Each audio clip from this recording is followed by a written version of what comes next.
War declare नहीं हुआ। War declare होता तो Pakistan with in 24 hours finish था उस समय। मार्कोस का यूनिट बना दिया गया था रामेश्वरम से लेकर के चेन्नई तक। फिर उनको पता चला कि मार्कोस टीम है और हमने उनके ऊपर अपना HMG, LMG और हेलीकॉप्टर से और बोट से जब उनके ऊपर हमने सिर्फ ट्रिगर वो किया था, वो सारे वेपन्स डाल के हैंड्सअप कर लिया कि मैं गोली नहीं चलाऊंगा। सिंगल गोली नहीं चलाया उन्होंने, सबसे ज़्यादा डैमेज दिया। 2-3 शिप को तो अभी हम लोगों ने छुड़ाया है। पाकिस्तान के 12 क्रू मेंबर को हमने छुड़ाया है। अननोन ऑपरेशन कर रहे हैं आप, एकदम ब्लाइंड ऑपरेशन इसको बोलते हैं। इसीलिए इस ऑपरेशन का नाम जो ब्लैक टर्नेडो दिया गया, वो दिया है कि कुछ पता नहीं है, आंधी तूफान की तरह आया और ऑपरेशन हो गया।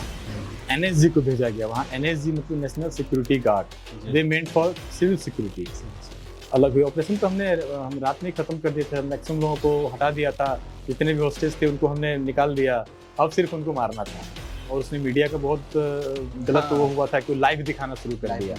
लाइव दिखाने का मतलब वो वहाँ से मॉनिटर हो रहे हैं पाकिस्तान से, वो बोल रहे हैं कमांडो थर्ड फ्लोर पे है, वो भाग के चले जा रहे हैं। कशाव को तो पकड़ने वाला एक जो सबसे साहसी इंसान था तुक्का राम, हवलदार तुक्का राम। मैं सैल्यूट करता हूँ ऐसे आदमी को कि जिसने सैकड़ों आदमी का जान बचाया। उस मैगजीन को खाली होते तक उसका बैरल नहीं छोड़ा। मेरा देश के लिए मुझे काम करना है, नेशन फर्स्ट, उसके बाद फिर हमारे पीछे कोई है। मुझे पता है कि अगर जब मुझे कुछ हो जाएगा तो 1 करोड़ से ऊपर लोग हैं जो हमारे परिवार को देख लेंगे, लेकिन मेरे देश के लिए कुछ हो जाएगा वो बर्दाश्त। चाहे हम शहीद हो जाए, वो तो हम सोचते ही नहीं है कि मरने जा रहे हैं। हम तो सोचते नहीं, मरने नहीं, मारने जा रहे हैं।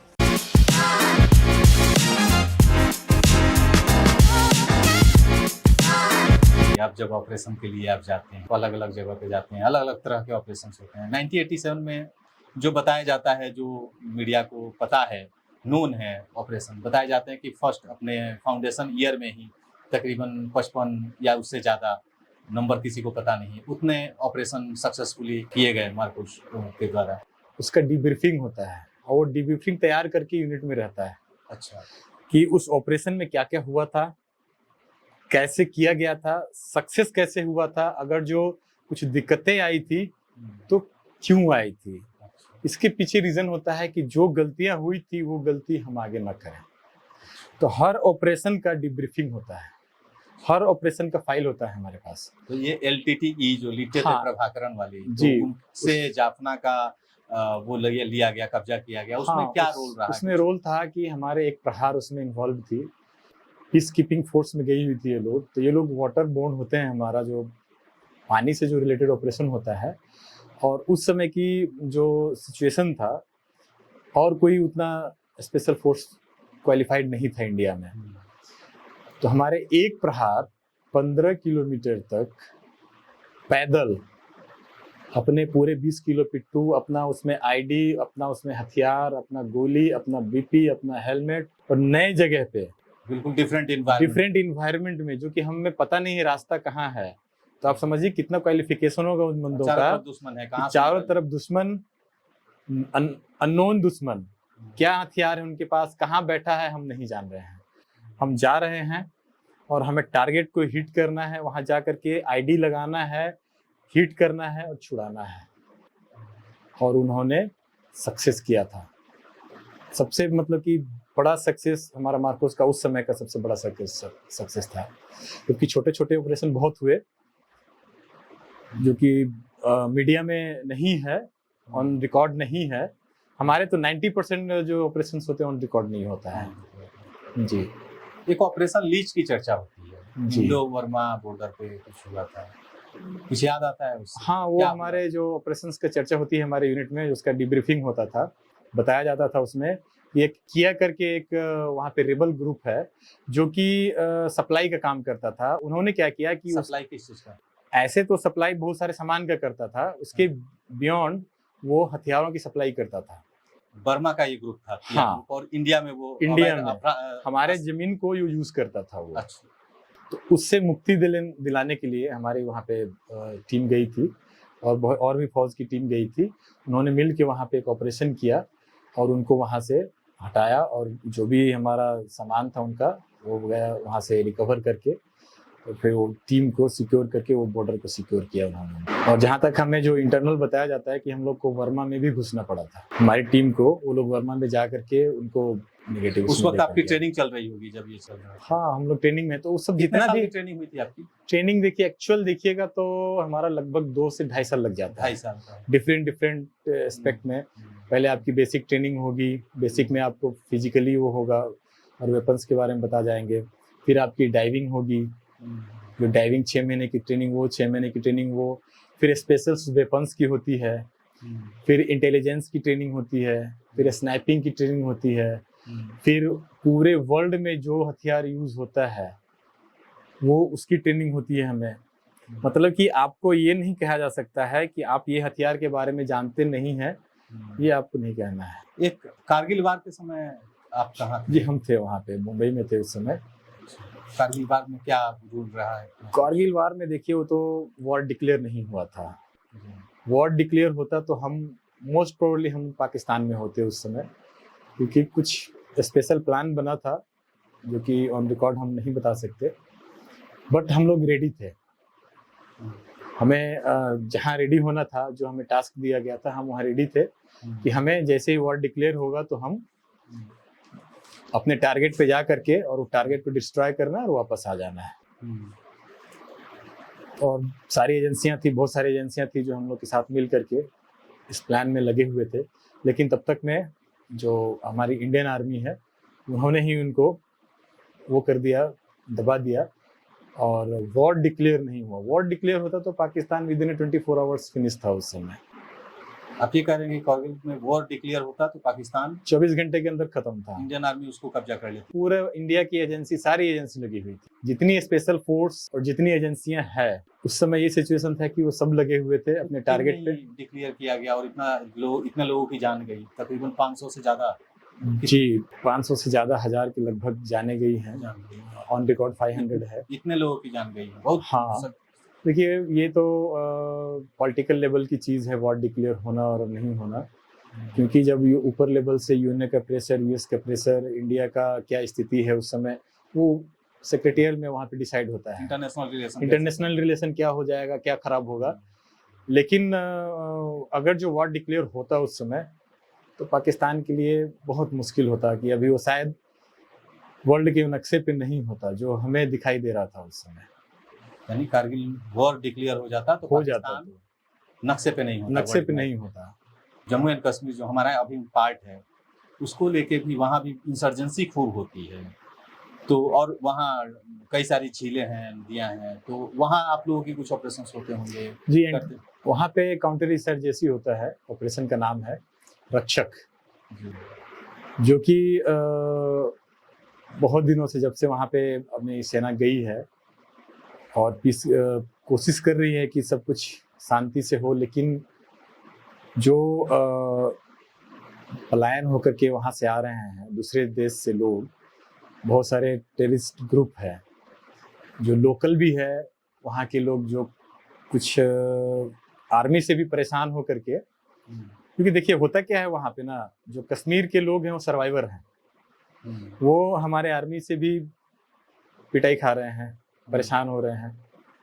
और जो ग्रुप आ रहा है, मिलिटेंट ग्रुप, वो तो कुछ नहीं, हाँ, बॉर्डर पार से, वो उनको कुछ समझते नहीं है।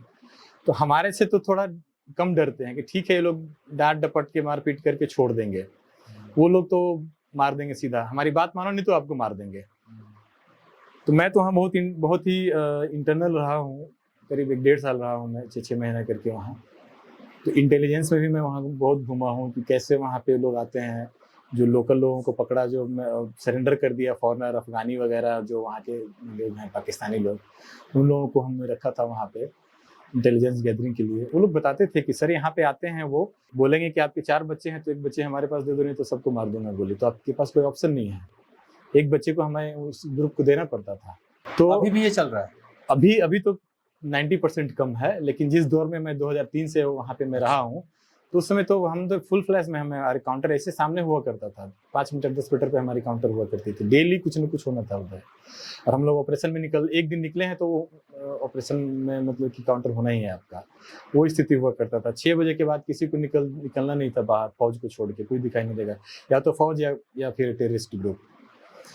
तो वहाँ पे हमारा जो वर्ल्ड का सबसे बड़ा लेक है वो लेक पे हम लोगों का बुलर लेक है, जो कि मीठा पानी का लेक है। बुलर लेक पे हमारा यूनिट है मार्कोस का। वहाँ पे तकरीबन 40-45 लोग रहते हैं और आर्मी सपोर्टेड है हम लोग, क्योंकि हम लोग छोटी यूनिट है, SF यूनिट है, तो कमांडो यूनिट हमारे किसी यूनिट के सपोर्ट में वहाँ पे है।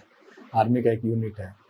तो वो जो करीब 70 किलोमीटर के रेडियस में जो बुलर लेक है, वो झेलम नदी को निकालती है पाकिस्तान। तो उस पे हमारा दबदबा है और उसको हम लोग देखते हैं कि इसमें उन लोग किधर से इन्फिल्ट्रेट कर, बहुत आते हैं उधर से मिलिटेंट। हमने बहुत मारा है वहाँ पे, अच्छा। उस झील में, उस नदी में बहुत मारा है। अभी जो G20 हुआ था उसमें भी हम लोग, डल लेक है, पूरा डल लेक पूरा मार्कोस के अंडर था।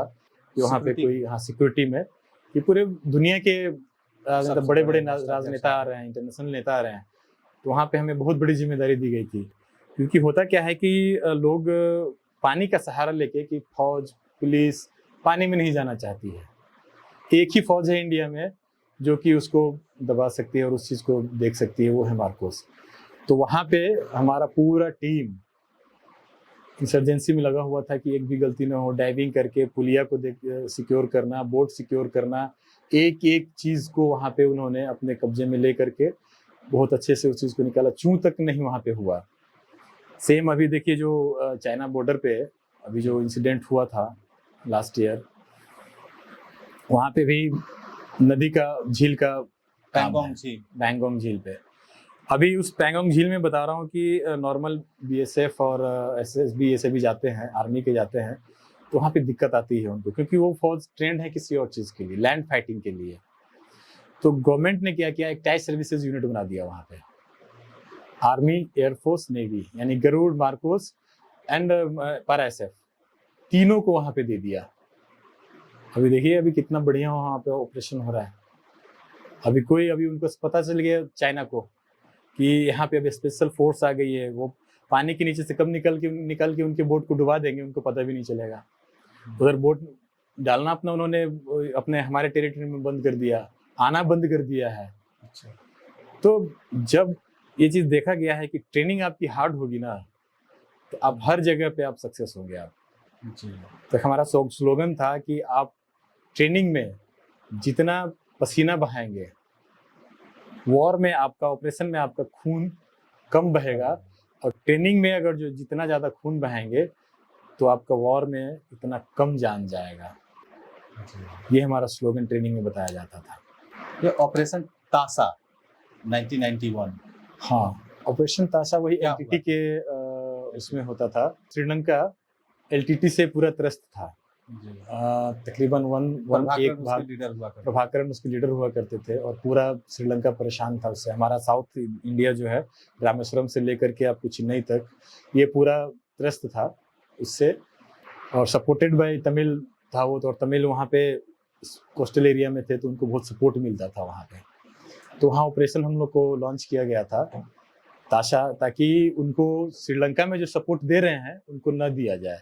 जिस कारण से हम लोगों ने वहाँ पे उनके बोट को, ऑपरेशन जबरदस्त हुआ था एक, जिसके चलते बहुत सारा रिकवरी किया था वहाँ पे हम। और उस दिन के बाद से जब तक LTT का खात्मा नहीं हुआ, हम लोग का वहाँ ऑपरेशन ताशा जो है ना कंटिन्यू चलता रहा। वहाँ पूरे कोस्टल एरिया में मार्कोस का यूनिट बना दिया गया था, रामेश्वरम से लेकर के चेन्नई तक। बहुत सारा है, मुझे याद आता है, हम लोग भी थे वहाँ।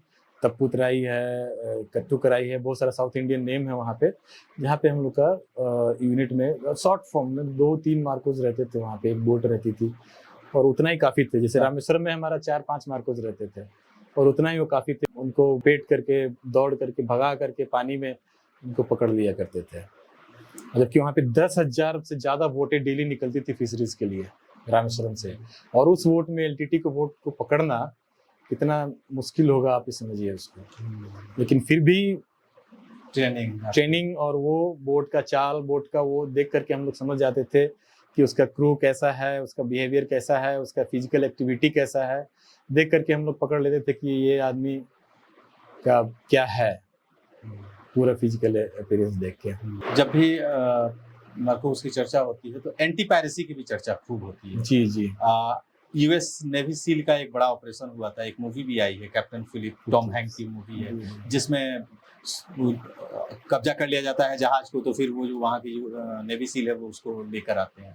कभी आप लोग को भी कैसा ऐसा अनुभव हुआ है एंटी पायरेसी का, 2000 जहाँ आप लोग कोई ऑपरेशन किए? जी किया मैं हुआ? बता रहा हूँ आपको, 2006 से हम लोग वहाँ ऑपरेशन करते आ रहे हैं। कहाँ पे जाते हैं? सोमालिया जो अरबियन सी है, अरेबियन उसमें सी। पूरा आपको रेड सी, पूरा रेड एरिया है, वो मार्क किया हुआ है कि आप यहाँ से यहाँ तक जाएंगे तो आपको स्कॉट लेना होगा नेवी का। अच्छा। उसमें पूरे वर्ल्ड की नेवी अपना स्कॉट देती है अपने अपने शिप का। जैसे कि हमारे इंडियन फ्लैग शिप है मर्चेंट का, तो उसको हमारे इंडियन नेवी उसको स्कॉट करती है उस एरिया में। क्योंकि सोमालिया एरिया ऐसा है कि उन लोगों का टीम, जो पायरेट्स का टीम है, वो बोट लेकर के आके और हुक ऑन करके चढ़ जाएगा, और आप जितने भी क्रू है, वहाँ पे हथियार नहीं होता है मर्चेंट शिप में, वो सबको कैप्चर करके और लेके चले जाएंगे। फिर रैंसम मनी वो करोड़ों करोड़ डॉलर और अरबों डॉलर में फिर वो मांगते हैं। तो जब 2006 और 8-7 में हमने ऑपरेशन किया था वहाँ पे, 2008 में भी तकरीबन 16 पायलट्स को हम लोगों ने वहाँ पे पकड़ा था और बहुत सारे क्रू मेंबर्स को छुड़ा करके। क्या हुआ था घटना पूरा थोड़ा विस्तार उसमें से? हुआ था कि इंडियन फ्लैगशिप थी और उसको उन्होंने कैप्चर कर लिया था। अच्छा। तो एक उन लोगों का सबसे बड़ा वो होता है कि अगर जो इंडियन शिप को उन्होंने कैप्चर कर लिया तो वो बहुत छोड़ते नहीं हैं, क्योंकि हमारी जो फौज जितना उनको डैमेज पहुंचाई है, वर्ल्ड का किसी फौज ने डैमेज नहीं दिया है उसको। अच्छा, पायरेट्स को सबसे ज्यादा डैमेज इंडियन नेवी ने दिया है। अच्छा। और उस टीम में, इंडियन नेवी की टीम में, हर शिप में जो जाती है एक प्रहार रहता है मार्कोस का। तो सबसे ज्यादा अभी तक का सबसे ज्यादा डैमेज देने वाली जो नेवी है, आप ये बोल रहे हैं कि सोमालिया के पायरेट्स को सबसे ज्यादा डैमेज जी इंडियन नेवी ने पहुंचाई? इंडियन नेवी ने पहुंचाया है, अमेरिका नेवी ने? किसी ने नहीं दिए, किसी ने नहीं पहुंचाया इतना डैमेज अभी तक का। आप ऑन रिकॉर्ड भी देखेंगे तो तकरीबन 200 से 250 पायरेट्स को इन्होंने, हम लोगों ने यहाँ पे दिया है, पकड़ के जेल को दिया हुआ है। फिर अब जो भी उनका पॉलिसी हो, कहाँ भेजा है उनको, क्या किया है, सोमालिया भेजा होगा या जहाँ भी है। लाइव बता रहा हूँ कि जब हमने एक बार 16 पायरेट्स को हमने एक बोट में रिकवर किया था, तो उसमें एक सिंगल गोली जैसी उनको पता चला कि मार्कोस टीम है, और हमने उनके ऊपर अपना HMG LMG और हेलीकॉप्टर से और बोट से जब उनके ऊपर हमने सिर्फ ट्रिगर वो किया था, वो सारे वेपन्स डाल के हैंड्स अप कर लिया कि मैं गोली नहीं चलाऊंगा, सिंगल गोली नहीं चलाया उन्होंने। अब समझ लीजिए उनको कितना खौफ है मार्कोस का। फिर उनको हमने लिया, सारे हथियार लिए, डाले, डिस्ट्रॉय किया उस जहाज को उधर ही, और फिर हम वापस आ गए अपना, उसको अपने टेरिटरी में उसको हैंड ओवर कर दिया पुलिस गवर्नमेंट को। तो ऐसे ऑपरेशंस 2024 तक, अभी भी आपने मार्च में देखा होगा, अभी हमें 2024 मार्च में सबसे लेटेस्ट हमारे मार्कोस ने, इंडियन नेवी ने सबसे ज्यादा डैमेज दिया। 2-3 शिप को तो अभी हम लोगों ने छुड़ाया। एक पाकिस्तान के 12 क्रू मेंबर को हमने छुड़ाया। पाकिस्तान के 12 क्रू मेंबर को इंडियन नेवी ने छुड़ाया। हाँ, कहाँ से? यही उसी सी में उनको पकड़ लिया और पकड़ के हाईजैक करके ले जा रहे थे अरेबियन सी में। ये सोमालिया के लोग, सोमालियन पायरेट्स। ये तो ऑन रिकॉर्ड है, अभी आप नेट पे सर्च करेंगे आपको मिल जाएगा। तो एंटी पायरेसी में हमारी महारत हासिल है, क्योंकि हम पानी के लिए स्पेशल बने, इसलिए हम लोग को फ्रॉगमैन कहा जाता है। कि पानी के लिए हम लोग इतना वो रहते कि पानी में हमें कोई छू नहीं सकता है, पानी में चले गए मतलब नाउ वी आर सेफ। हाँ, और हम एक और चीज आपने बताया कि पायरेट्स को सबसे ज्यादा डेंट हमने पहुंचाई, इंडियन नेवी ने पहुंचाई, ये बड़ी गर्व की बात है। यूएस नेवी सील और मार्कोस दोनों में क्या सिमिलरिटी है और डिफरेंसेस क्या है, कुछ है क्या? सिमिलरिटी यही है कि दोनों का काम सेम है, वो भी 3 डायमेंशनल काम करते हैं। 3 डायमेंशनल, लेकिन अंतर यही है कि उनमें जो स्पेशलाइज्ड होते हैं उनको अलग कर दिया जाता है। जैसे कि एक बोट चला रहा है तो सिर्फ बोट चलाएगा, जो फायरिंग कर रहा है वो सिर्फ फायरिंग करेगा, डाइविंग वाला डाइविंग करेगा। हमारे में क्या है कि हर एक मार्कोस हर चीज के लिए ट्रेंड है। आपको अलग नहीं किया जा सकता है कि आप सिर्फ डाइविंग करिए, आप सिर्फ स्नाइपिंग करिए, आप सिर्फ ऑपरेशन में जाइए, या आप सिर्फ स्पेशल काम कीजिए। मार्कोस का मतलब है कि आपको जो टास्क दिया गया वो टास्क को आपको पूरा करना है। ये नहीं है कि आपको दिया गया तो नहीं सर मैं तो पानी में नहीं जाऊंगा, मैं तो पानी के स्पेशलिस्ट नहीं हूँ, सर मैं तो स्नाइपर नहीं चला सकता, सर मैं तो टेबोर नहीं चला सकता, सर मैं आईडी नहीं बना सकता। मार्कोस मतलब आपको सिर्फ टास्क देना है, आपको दे दिया गया, अब आपकी क्या रिक्वायरमेंट है आप जाकर के अपना लीजिए सामान, अपने आर्मरी से सब कुछ तैयार कीजिए और आप ऑपरेशन में जाइए अपने टीम के साथ। और सील्स का क्या है, उनके पास टेक्नोलॉजी ज़्यादा है हमारे से, यही उनका स्किल है कि टेक्नोलॉजी ज़्यादा है। बट मैंने देखा है उनका फिजिकल जब हमारा हो रहा था एक बार, तो एक पहाड़ी पे चढ़ना था, तकरीबन 10-12 किलोमीटर का पहाड़ी था और महाराष्ट्र की गर्मी आप जान रहे हैं। तो हमारा तो ट्रेनिंग यूं ही हुई, महाराष्ट्र में हुई है, तो हम लोग लेकिन ठीक है चला जाए, हमने अपना पूरा पिट्ठी, राइफल, हेलमेट, बीपी सब लिया, सब पहन करके निकल लिए। वो लोग 1 से 2 किलोमीटर गए, उसके बाद बोलते no we will not waste our energy, we need US navy seal बोल रहे हैं। हाँ, बोलते we need chopper, will go by chopper. अब बोलते कि हम अपना एनर्जी क्यों लॉस करें, जबकि उनको बिस्लरी चाहिए, पानी नहाने के लिए बिस्लरी चाहिए, धोने के लिए बिस्लरी चाहिए, पीने के लिए बिस्लरी चाहिए। हम ऑपरेशन में निकल गए तो हमें पानी लेके नहीं जाते हैं, 1 लीटर लेके गए, बाकी हम वहाँ पे यूज लेंगे, कहाँ से, झरना से मिल जाए, नल से मिल जाए, कहीं से मिल जाए, हम यूज करेंगे, क्योंकि वेट हमको जो है कम लेके जाना है। अब उनके जैसा नहीं है कि आप वहाँ पहुंचे, वहाँ हेलीकॉप्टर आ गया, वहाँ से उठा करके वहाँ डाल दिया। उनका ऐसा ऑपरेशन होता है क्योंकि उनके पास बहुत ज्यादा रिसोर्सेज बहुत है उनके पास, बड़ा देश है वो, तो इसलिए उनका जो है उनके ऊपर एक्सपेंस बहुत ज्यादा है। और हमारा जो है ट्रेनिंग जो है बहुत ही टफ है उनसे, और जो हमारे मार्कोज होते हैं बहुत ही रफ एंड टफ होते हैं, जो कि बोला जाता है कि एक Marcos means physically fit and mentally tough, that means Marcos. और ये चैनल जो कंटिन्यू चला रहा है हम लोग का, और एक चीज और मैं बता दूं, मैं रिटायर हुए, मैं 2011 में मैं छोड़ दिया था, लेकिन आज तक मैं अपडेट हूँ कि हमारे मार्कोस कहाँ हैं, छोड़ने वाले भी कहाँ हैं, जो वहाँ पे हैं वो कौन है, अभी जो आए वो कौन है। अब समझिए कि कितना क्लोजनेस होता है हमारे टीम के साथ। हम लोग अभी तक जाते हैं रेजिंग डे में, कुछ भी प्रोग्राम हुआ हमारा, सब हम लोग जाते हैं, एक दूसरे से मिलते हैं, 1 दिन 2 दिन समय बिताते हैं, पुराने दिन याद करते हैं।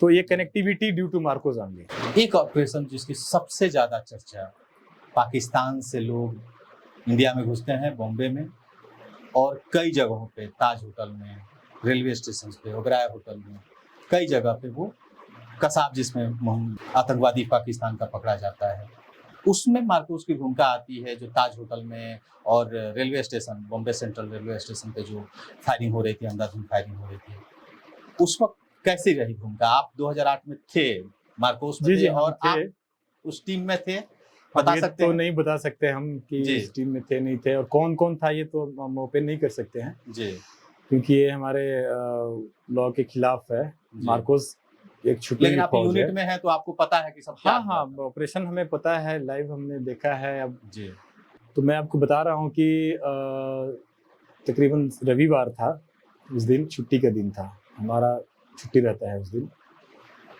और सभी छुट्टी है, तो सिर्फ ड्यूटी वाले छोड़ करके, जो एक्शन टीम में है छोड़ के, सभी अपने अपने कुछ जो पूरे वीक का टाइम होता है उसमें हम लोग अपना काम कर रहे थे। तो तकरीबन 9 बजे के लगभग, 9:30 बजे के लगभग आ गया था हमारे यूनिट में कि कुछ हो गया है ताज होटल में। सबसे पहला इंसिडेंट वहीं हुआ था, फायरिंग।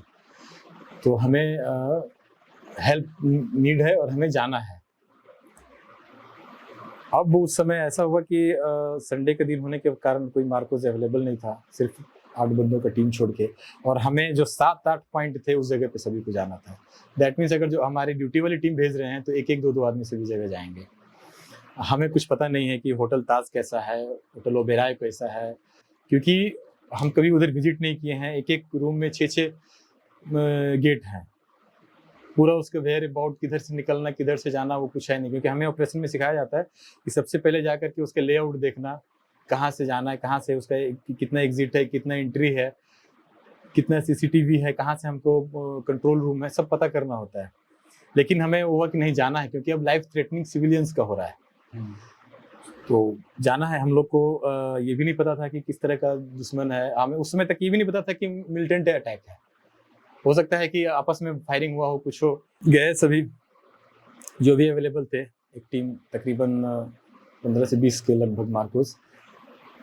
मैं बता रहा हूँ, हमारे यूनिट से और ताज होटल के सामने जाने में 45 मिनट्स लगते हैं नॉर्मल बोट को। हमारा बोट 7 मिनट में पहुंचा था वहाँ, 7 मिनट में, इतना ऐसा फास्ट बोट है हमारे पास। 7 मिनट में पहुंचा, 9:30 बजे तक हमारा, 10:30 बजे तक हमारी टीम वहाँ पहुँच गई थी। फिर उसके बाद गए तो नीचे तो सब कुछ तबाह हो रखा था, कंट्रोल रूम तबाह हो कर दिया गया था, सभी जगह ब्लड और वो पड़ा हुआ था। अब वहाँ जाते ही टीम डिवाइड हो गया, कुछ ओबेराय चले गए, कोई नरीमन पॉइंट चले गए, कोई कुछ स्टेशन की तरफ चले गए। अब जहाँ पे होस्टेज है वहाँ पे हम लोगों का टारगेट था। अब फ्रीली कहीं फायरिंग कर रहा है तो पता नहीं चलेगा। हम लोग सभी होस्टेज जगह पे हमारी टीम गई। अननोन ऑपरेशन कर रहे हैं आप, एकदम ब्लाइंड ऑपरेशन इसको बोलते हैं। इसीलिए इस ऑपरेशन का नाम जो ब्लैक टर्नेडो दिया गया, वो दिया है कि कुछ पता नहीं है, आंधी तूफान की तरह आया और ऑपरेशन हो गया, ऑपरेशन ब्लैक टर्नेडो। तो उसका हम लोग के पास सारा है कि ट्रेनिंग में दिया जाता है कि क्या क्या उसमें गलतियां हुई थी, क्या क्या हुआ था। अटेंडम ऑपरेशन ऐसे ही आते हैं, ऑपरेशन प्लान करके नहीं होता है, और आप इसीलिए बने हुए हैं। तो मेंट कि आप ऑपरेशन कुछ हुआ और आप जाकर के उसको डेमोलिश करेंगे। तो मार्कोस क्या है कि जहाँ भी जाता है तो उसका डिस्ट्रक्शन होता है वहाँ। हमारे पास कोई लिमिटेशन नहीं होता है कि हमको क्या फायरिंग करना है, क्या आईडी लगाना है, क्या करना है। हमको ऑपरेशन करना है, इसलिए हमें भेजा जाता है। लेकिन यहाँ डिस्ट्रक्शन का नहीं था। यहाँ पे क्या है, पब्लिक में है आप, हमें सबसे पहले सर्वाइवल करना है वहाँ पे जो होस्टेज है। जिस वजह से हमें पूरी रात मतलब हमारी टीम ने 150 लोगों को बचाया वहाँ से, रस्सी से बांध के। वीवीआईपीज को, बहुत सारे वीवीआईपीज फॉरेनर्स थे जो कि अडानी जैसे लोग के ग्रुप के लोग थे। अडानी जी भी उस वक्त, गौतम अडानी ताज होटल के अंदर थे उस समय। अब नाम तो हम नहीं बता सकते हैं जी, लेकिन बहुत सारे थे, बहुत सारे को हमने वहाँ पार्लियामेंट्रियन भी थे, कई सारे महाराष्ट्र सरकार के मंत्री भी थे उसमें, कई वीवीआईपी थे। तो उन लोगों को हमने बचाया रात भर, क्योंकि देखिए दुश्मन को मारना बहुत इजी है। अगर जो 4 लोग खड़े हैं, एक दुश्मन है, तो सबसे पहला हमारा ट्रेनिंग है कि उन चारों को बचाना। उनको तो हम कभी मार सकते हैं, ठीक है, उन चारों के साथ उनको हम मार दिया तो हम नहीं। आपको भी एक दे दिया जाए और बोला जाए इस कमरे में 4 लोग हैं, सबको मार देना, तो सिर्फ ट्रिगर दबाना और घुमाना है। आपकी ट्रेनिंग का मतलब उन 4 लोगों के बीच में जो 5वां दुश्मन है, सिर्फ उसको मारना है। That means you are special force. ये आपका स्पेशल फोर्स का वो है जो हमें लास्ट ट्रेनिंग में सिखाया जाता है कि हमारा जो कमांडिंग ऑफिसर है वो ऐसे बैठता है चेयर पे, और एक हाथ में रेड और एक हाथ में ग्रीन, उनके पास वो होता है, पैड होता है। और मार्कोस आएंगे उस रूम में और 2 सेकंड में 2 गोली मार करके वो रेड पे और जाएंगे। और समझिए कि वो जिंदा आदमी बैठा हुआ है वहां पे गोली चलाना कितना ट्रेनिंग का पार्ट है, ट्रेनिंग का लास्ट पार्ट है आपका। हम बैठे हुए हैं और ये मेरे हाथ में दबती है दोनों, और आप वो आएगा और ये सिर्फ रेड में मार करके और जाएगा। तो ये सब हमें इतना परफेक्ट किया जाता है उस समय कि मतलब कि आप सोच नहीं सकते उस चीज। तो वही वहाँ पे हमारे भी बंदे कुछ इंजर्ड हुए थे ताज में। प्रवीण तेवतिया जो कि अभी एक कान नहीं था, बहुत सारे बुलेट लगे थे, आईडी वो लगा था उनको, आईडी ब्लास्ट हुआ था, हैंड ग्रेनेड ब्लास्ट हुआ था, और जिसमें हमने 24 आवर से ज्यादा वहाँ ऑपरेशन किया था। उसमें हमने लास्ट में ये हुआ कि ऊपर से यूएनओ और सभी जगह का प्रेशर आया कि मार्कोस को क्यों भेजा गया इस ऑपरेशन में। तब हम लोगों को यूएन से प्रेशर आया। हाँ, क्योंकि आप मार्कोस को सिविल ऑपरेशन में कोई स्पेशल फोर्स को जो डिस्ट्रक्शन करता हो, जो लेथल फोर्स हो, आप नहीं भेज सकते हैं। एनएसजी को भेजा गया वहाँ। एनएसजी मतलब national security guard, they meant for civil security, और हम हैं डिस्ट्रक्शन के लिए। तो उनको फिर दूसरे दिन लाया गया, फिर हम लोग वहाँ से अलग हुए। ऑपरेशन तो हम रात में ही खत्म कर दिए थे, मैक्सिमम लोगों को हटा दिया था, जितने भी होस्टेज थे उनको हमने निकाल दिया, अब सिर्फ उनको मारना था। तो हमने अपने ट्रेनिंग के हिसाब से जो उनको निकालना था, जो भी हमारी टीम ने वो सब निकाल दिया उसको। और उसके बाद जो बचे थे, अब ऐसा था हम फर्स्ट फ्लोर पे आ रहे हैं, वो चले जा रहे हैं 6th फ्लोर पे, फिर हम 6th फ्लोर पे जा रहे हैं, और उसने मीडिया का बहुत गलत वो हुआ था कि वो लाइव दिखाना शुरू कर दिया। लाइव दिखाने का मतलब वो वहां से मॉनिटर हो रहे हैं पाकिस्तान से, वो बोल रहे हैं फौज कमांडो उस 3rd फ्लोर पे है, वो भाग के चले जा रहे हैं दूसरे फ्लोर पे। तो वहां पे बहुत सारी गलतियां हुई थी, जिसको हम लोग अभी भी हर ऑपरेशन में जो गलतियां हुई थी, मीडिया का गलती हुआ था, वहां पे दूरसंचार का गलती हुआ था। आपने क्यों नहीं कम्युनिकेशन कट किया, वो कैसे बात करते रहे कंटिन्यू। हमारे यहाँ है टेरिटरी में, हम वहाँ का कम्युनिकेशन ठप कर देंगे, बंद कर देंगे वहाँ का टावर हम। तो वो हम लोग रिसर्च करते हैं उसके ऊपर कि उसमें उनको सपोर्ट वहाँ पे मिला ताज में, कहाँ से मिला, कैसे मिला, इसके ऊपर रिसर्च होता रहा। बहुत सारी एजेंसी रिसर्च की। कसाब पकड़ा गया था जिसको बाद में फांसी दी गई, कुछ याद आता है आपको उस दौर में कैसे पकड़ा गया? जिस तरीके से कसाब को तो पकड़ने वाला एक जो सबसे साहसी इंसान था, तुक्का राम, हवलदार तुक्का राम। मैं सैल्यूट करता हूँ ऐसे आदमी को कि जिसने सैकड़ों आदमी का जान बचाया। उस मैगजीन को खाली होते तक उसका बैरल नहीं छोड़ा। उससे बहादुर मतलब कि मैं उस ऑपरेशन में, पूरे ब्लैक टॉर्नेडो में उससे बहादुर कोई नहीं हो सकता है, कि जिसको पता है कि मैं इस बैरल से सिर्फ गोली निकलेगा और निकल रहा है, और उसने छोड़ा नहीं कि अगर जो मैं छोड़ दिया ये बैरल तो यहाँ पे जितने भी 10-15 पुलिस ऑफिसर और जितने भी सिविल लोग हैं सब मारे जाएंगे। तो उस ऑपरेशन का सबसे बहादुर आदमी वही है, तुकाराम, जो कि कसाब को पकड़ा, उसकी वजह से कसाब पकड़ाया और फिर पूरी परतें खुली इसकी। तो उस तुकाराम को मैं सैल्यूट करता हूँ, उस बंदे को, कि उसने इतना बड़ा साहस किया। पूरे देश को उसे उस पर गर्व होना चाहिए कि एक हवलदार होकर के और बुजुर्ग होकर के, वो भी शायद कुछ दिनों में रिटायर होने वाले थे, और अपने बच्चों का ख्याल नहीं करके पूरे देश का ख्याल किया उन्होंने, और पूरे देश के लिए। यही मैं बोलता हूँ कि जब हम लोग बाहर निकलते हैं ना, तो उस समय ना आपको अपने बच्चों की याद आती है, ना अपने परिवार की याद आती है, ना ही आपके समाज की याद आती है। एक ही चीज का याद आता है कि मेरा देश के लिए मुझे काम करना है। पूरा देश आपका परिवार बन जाए। पूरा देश पहले, नेशन फर्स्ट, उसके बाद फिर हमारे पीछे कोई है। मुझे पता है कि अगर जब मुझे कुछ हो जाएगा तो 1 करोड़ से ऊपर लोग हैं जो हमारे परिवार को देख लेंगे, लेकिन मेरे देश के लिए कुछ हो जाएगा तो वो बर्दाश्त, चाहे हम शहीद हो जाए, वो तो हम सोचते ही नहीं है कि मरने जा रहे हैं, हम तो सोचते नहीं, मरने नहीं, मारने जा रहे हैं। शहीद हो गए वो हमारा किस्मत है, हमारी गलती हो सकती है, हमारा कुछ हो सकता है, लेकिन हम गए तो बस डिस्ट्रक्शन करने और सक्सेस करने, ये हमारा टारगेट रहता है। कभी आप देश का नाम नहीं लेना चाहेंगे, कभी आप बाहर गए हैं? बहुत जगह गए, पड़ोसी देशों में बहुत बार गए हैं। कुछ याद आता है कोई ऐसा एडवेंचरस बहुत सारे है जहाँ मतलब आपके प्लान के हिसाब से नहीं हुआ हो चीजें? बहुत जगह हुआ है, जैसे कि हम लोग गए, कभी घुस गए कैसे भी करके, और उसके बाद फिर अभी हम उस टेरेन में मिक्स नहीं हो पा रहे हैं। होता क्या है कि आप फिजिकल, उसमें आपकी शक्ल अलग होता है, आपकी भाषा अलग होती है, आपकी टोन अलग होता है, आपका खाना पीना अलग होता है, आपका बिहेवियर अलग होता है, तो आप पकड़े जाते हैं। लेकिन मार्कोस को सब कुछ बताया जाता है कि कैसे आपको किस फील्ड में उनके साथ रहना है, किस धर्म के साथ में आपको मिक्स हो जाना है, किस जाति के साथ आपको मिक्स हो जाना है। तो पूरे वर्ल्ड का हम लोग को जो हमारी ज़रूरत है उसके साथ हम लोग ट्रेंड होते हैं। हम लोग, बहुत सारे लोग हैं, बहुत सारी भाषाएं जानते हैं, अलग अलग भाषाएं पे हम लोग का महारत है। वो जा करके उस भाषा में वहाँ पे रुकते हैं, बात करते हैं, उनके यहाँ रह जाते हैं, फिर वहाँ पे अपना काम करके वापस आ जाते हैं। हम कई 20-20 दिन लोग जा करके रहे हैं, 15-15 दिन जाके रहे हैं, वहाँ से इंटेलिजेंस गैदर करके आए। अब डर यही रहता है बस एक ही चीज़ की, अगर जो हम यहाँ पकड़े गए तो आप कौन है आपका देश नहीं जानता, सरकार तो नहीं जानता है, लेकिन हम लोग इतना सरवाइव करने के लिए रेडी रहते हैं, कोई दिक्कत नहीं है। देश नहीं जानता है, हम शहीद हो गए, कोई बात नहीं है, देश के लिए किया हमने ना। लेकिन देश आपका ख्याल रखती है, इतना मुझे पता है, क्योंकि मैं सर्व करके आया हूँ।